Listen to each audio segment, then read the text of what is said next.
We left off the last video having seen an example of how to implement an interface within a record. So we had this record dog, and we put sort of the standard attributes that we're used to putting in these brackets here, and then in the end we implemented the iAnimal interface that we defined up here by providing the getSound method.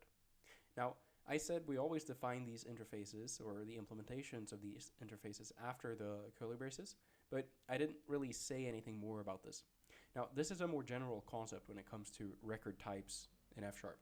We would allow for any members to be defined, and they would be defined after these curly brackets here. So what you can additionally do, and let's modify this example a little bit, is if you have some record, let's call it dog like this, and it has an attribute called bark, you can implement method or members after these curly brackets, similar to what you would do with, for example, a class. So one thing that's very common when you do this is to initialize or provide a static member that's the default parameterization of your record.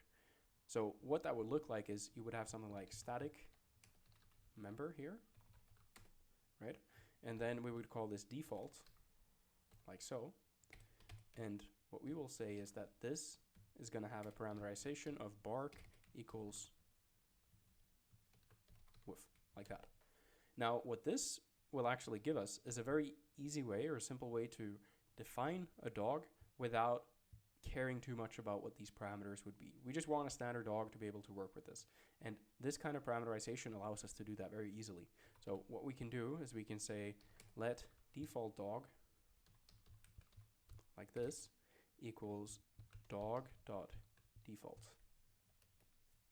And if I use this, you're going to see that when I define it, I get this element right here. So you can see that the bark parameter is set to woof.